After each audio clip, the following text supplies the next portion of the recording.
Now we're gonna see Foe Fire rather, and Legacy of the Foe Fire's second objective is of course the Guild Book. Question is, without the easy accessibility to that secondary mechanic, will that affect the actual gameplay? Will that affect the outcome that much? Will we see Backpack and company go for a Lord Rush? Who knows? To be honest, I feel that this is, and again, I might, based on what I just said in the last sentence and based on what I'm going to say now, it might sound like I'm a little bit biased towards Apex, but Apex in general does have a much better history on this map. This is really their map when they played the Apex comp back during TOL 1. Apologies. When they played the Apex comp back during TOL 1, this was really their map to shine because they really knew how to spread themselves out. They really knew how to fight. That said, the comp and just in general, spread fighting on this map does favor blue team a little bit more in terms of the comp's ability to handle that sort of thing. So it's really still very much so an even scale on this map in terms of how both these teams can handle it. But just going off of history itself, Apex Prime, I feel, is in a much better position to take this map just because this has always been one of their strongest maps. They've always known how to handle things on this map, and really, I do feel that they'll end up coming out on top with this one just because of that history right there. I'm tempted to say that I am actually against that. I think that we may see a 2-0 in the going into Game 3. Just how it's like with that ability coming out of Outplayed by Children last game, just the skill that we saw coming out of that, the rotations, the call-outs, I think that was an amazing showing, and I think that they have momentum, which is something that we don't take into account very often. They have that first game win. They were kind of they weren't the underdogs by far, but they weren't really favored to take that first game. So let's see exactly if they're going to capitalize on just the feel-good vibes. The feel-good vibes indeed is going to be helping them out a little bit. Keep that in mind too. Obviously, the mental capacity will be a little bit of a thing. We don't really talk about that too much, but obviously losing your first game is not going to be good, especially when you were the #1 seed coming into this. You are kind of like, whoa, hold on, these guys are actually beating us, so how do we come back from this? That said, however, I do believe Apex and Outplayed have scrimmed before, so I don't think that, and I believe that Outplayed actually came out on top on those scrims, so losing to them again here is not necessarily too surprising of a thing for them. So I don't think it'll be affecting them too much, but it is still definitely a small thing to note. With that said, however, guys, we are now getting started with Game 2. Once more, it is Apex Prime versus Outplayed by Children in the TOL 2 North America Grand Finals. Outplayed is up 1-0 and 2 games away from victory. So with that said, let's get started now on the Legacy of the Foe Fire. I'm watching the split blue and look at Backpack and Powerhouse immediately going to push far. We're going to see 2 men from their team going to the opposing to the middle point, and actually it's Tarsus from the side of Apex Prime going to take on Zeus on Waterfall. Now, with this pressure on Quarry, we may see Apex changing their position on going towards middle here, but there hasn't been that much of a change just yet. It's Wakey, it's Ostrich Eggs, putting in a ton of aggression onto this graveyard point, and Apex is trying to stay in. Now, on both of these notes here, I'd say for Waterfall, it's pretty much an even fight. It really comes down to who connects their combos first. If Zeus gets his burst off onto Tarsus, then Zeus wins. If Tarsus connects a successful Eviscerate with a high enough crit, then Tarsus wins. Back over at the Quarry, however, that is where I believe we do end up seeing an advantage starting to form in the form of Outplayed here. Once again, Nos and Backpack, that is so much pressure Condi, and really the red team could not handle that there, so they were forced immediately off that node. Back on mid, however, as is really always the case with Legacy, that is an open book and really could go to either team, so we still have to wait and see on that one. Oh man, H-Man trying to get the cleave off of onto Ostrich Eggs, excuse me. But H-Man was pulled off by a nice clutch pull from Backpack, and now we are seeing Nos and everyone trying to jump in on OE, trying to get the res off, but it's, oh no, while this is happening, Zeus has gone down to Tarsus over on Waterfall, and the capture will go through. Now everything that Outplayed has right now is writing on this middle fight here. If they can come through with the kills, if they can come through with the caps, they will be able to expand their lead. Apex, the same goes for them. They need to take down OE. He's gone down twice. He's pretty weak. They need these stomps to go through, and they are able to do that. Pretty much as you were saying there, is everything is focalized to this middle fight here at the moment, where really whoever takes this mid fight, or at least whoever gets the advantage of this mid fight and is given the freedom to go for a decap, will now have the advantage for the next few minutes of this matchup. So it's an extremely crucial fight, even though as of a few seconds ago it was looking good for Apex. Outplayed's managed to handle it, and it looks like now they're going to be taking it. Again, really good team fighting. These guys looking much better than the last game, and if they can continue that, they're definitely going to take an advantage in this game. Of course, while this has happened, though, Tarsus has really put some aggression on. He's taken out the side gate for the blue side. Ostrich comes over. He knows that Tarsus is somewhere around here. He's actually trying to hide by the waterfall. The namesake of the point here. And this 1v1 will continue on. But however, look at Knight. Look at Morph. They're trying to go aggressive. They're trying to push that far point where they've been caught out by Zeus, who's trying to run it back towards them. I would not be surprised to see the team fight really transition over here. But as I say, this H-Man going aggressive on Quarry as well. Taking a look at Zeus, however, on the waterfall with him entering the fight, that's always a good thing to watch. Does come in, but it looks like he gets denied a little bit there, to be completely honest, by Morph. Good call in the swirling winds, though, as once again, if Morph decided to chase him and he managed to connect proper CC, that really would have been some trouble. Keeping that in mind, however, take a look at this. Still a huge amount of damage going off on a Tarsus at the moment. The second his Endure Pain expires, and a second a burst combo comes off like we just saw there. Tarsus is now going to be dead meat, and really, a second Zeus came into that fight, it just immediately started swinging into GG's favor. Red team, they've got to keep a better eye on Zeus, because letting him just go crazy is really hurting their ability to stay alive. It's just, this waterfall fight is going so well for Outplayed. They have this is their home point, so they're able to really push. And look at Zeus, he's able to disengage. He's gonna heal up. Look at the water combos as well. Gonna come back in this fight in just a second. That fresh air, man.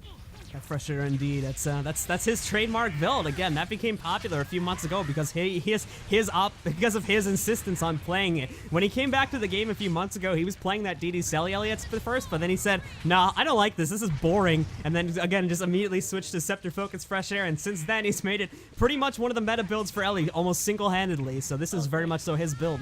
While that is going on, though, Blue, everything around the map has been decapped.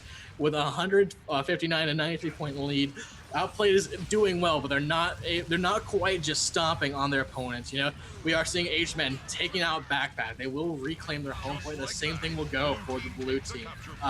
We are seeing that the fight now transitions into the middle point here, with Wakey being on point for GG and Tarsus on for Apex. Ostrich is trying to evade. Oh, Zeus gets spiked down. And if Zeus dies, it's a big deal for them because they don't have a lot of spike damage beyond that. Blue team really needs to get him back up or they're going to start hurt here. Good break for Apex, though, as well. Because Zeus is so squishy within the downstate itself, it's going to be a very easy target to focus down there on the side of Apex. Excellent snipe there by one of their Eviscerate warriors. You know, this is just really great from both sides. Something interesting that I've just sort of noticed is that we're seeing a thiefless finals. Yeah, we are, and we're seeing a Bunker Guardianless finals too. So, who would have thought the day would come, guys? But I mean, the meta has shifted entirely. Hashtag NA. But okay, check it out what Tarsus is up to over on Waterfall once again. He's going to be taking on a 1v1 versus Zeus. He will get the decap off. This is really bad for Outplay because they need that income.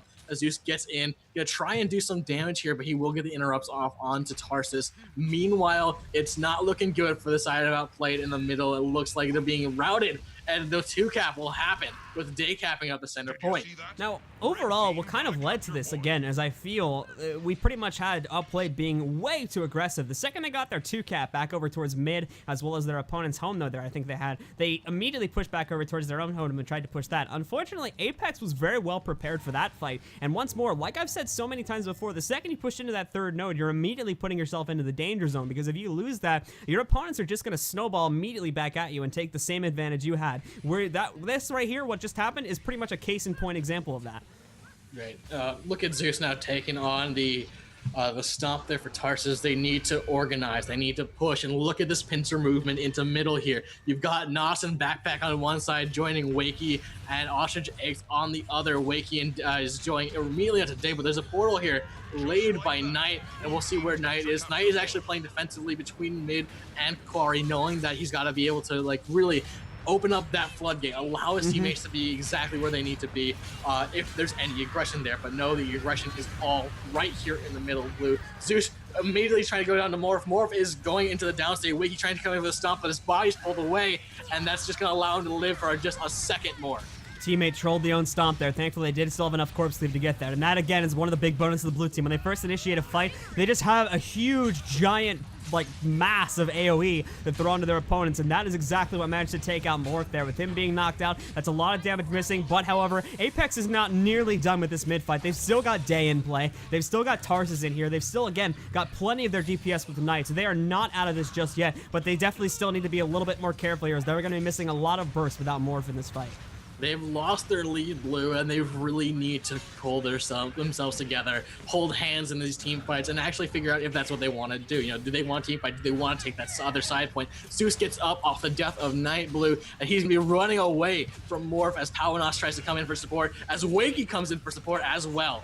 And as we take a look once more at taking a look at Wake Wub once more, Morph is looking like he may get knocked out for a second time here. Thankfully, a banner ends up coming down from one of the Warriors, though, and now he's going to be back up into play, but almost instantly goes into the down save for a second time. However, Powernos is also down, but look at that, in a stop race, GG comes out on top, and they're going to knock out Morphin as well. That will get their Powernos back up into play. This is working well for them, but they need this point, and they need it now, Blue. It's 307 to 261, and that lead is just going to continue steamrolling if they do not get the kills. The way that they're going to get through this is just keeping Apex off mid at all costs, Blue. And, you know, this is exactly what Nos is attempting to do. By being so over-aggressive, it allows his teammates to focus on middle, while Ostrajax does sort of die out here. It allows the rest of Red Team to sort of it forces Red Team rather to be on that quarry point. Now with Day coming out of here, the decap, oh no, not going off because Day is about to get in the vapor form. And as we're going to see this too, this is really kind of the telling point for Apex in this mid fight, because of the fact that they lose Day, they lose their support, and their support is what keeps them alive. That's their sustainability in team fights. If they lose that, things are going to start hurting really bad for them. GG, honestly, to be honest, Outplayed by Children has this team fight in the bag already. All that's left is to finish it up and force Apex off the note so they can full cap it.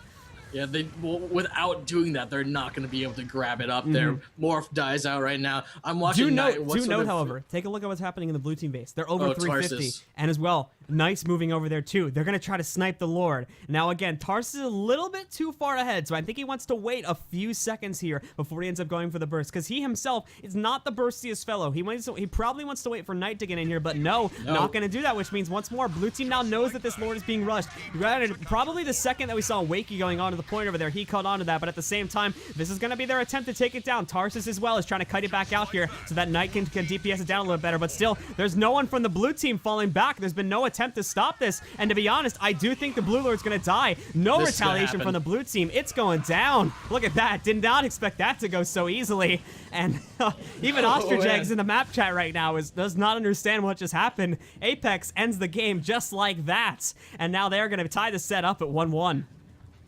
That was kind of a fluke there, to be honest. I didn't think it was going to end that quickly. That was kind of, wow. I mean, almost anticlimactic there. Just the fact that, you know, Outplayed didn't see Lord coming. Wow. They need to actively you know, monitor that, and you know that you do get the notification. There was literally no one even tried to fall back from Outplayed. I don't know what they were doing there. I don't know. There was no one falling back, and obviously Apex took a pretty big advantage because of that. So I don't know, and which was really a shame too when you consider it, because Outplayed was really on the turnaround there. They were looking very good to turn that game back around for a victory status for them, but Apex was just like, oh, we just got pushed off of mid. Let's go rush Lord real quick, and well, obviously that was the right choice because they didn't try to stop them at all. Yeah, what a serious turnaround. But we are 1-1 now going on to Kylo. Of course, the first team to reach 3 wins is taking this tournament. And it's the difference between getting a precursor and a legendary. The difference between getting 2,000 gems per player and getting 800. Indeed it is.